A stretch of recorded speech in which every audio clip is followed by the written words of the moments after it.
প্রিয় viewers, smart banking টিপসে আপনাদের সকলকে স্বাগতম। আজকে আমি কথা বলবো আর্থিক ব্যবস্থাপনা নিয়ে।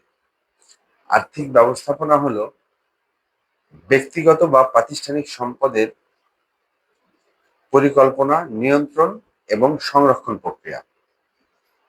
আর্থিক ব্যবস্থাপনায় একমাত্র আপনার আর্থিক স্থিতিশীলতাকে নিশ্চিত করতে পারে।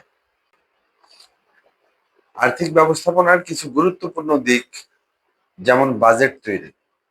আপনার আয়ের একটা নির্দিষ্ট অংশ ব্যয় করার পরে আপনাকে সঞ্চয় করতে হবে। এটা ভবিষ্যৎ বিনিয়োগের জন্য অথবা ভবিষ্যৎ অপ্রত্যাশিত চাহিদা বা খরচের জন্য। এই বাজেট তৈরিটা অত্যন্ত গুরুত্বপূর্ণ আপনার জন্য।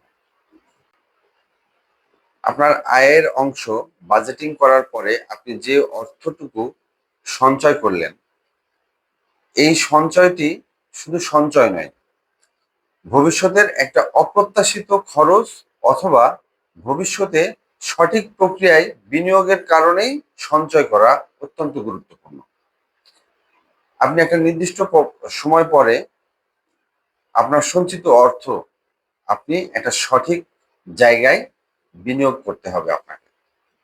আপনি আপনার সঞ্চয় সঠিক জায়গায় যদি বিনিয়োগ করতে পারেন, তাহলে আপনার আর্থিক স্থিতিশীলতা, ভবিষ্যৎ আর্থিক স্থিতিশীলতা আরো গতিময় এবং নিশ্চিত হবে।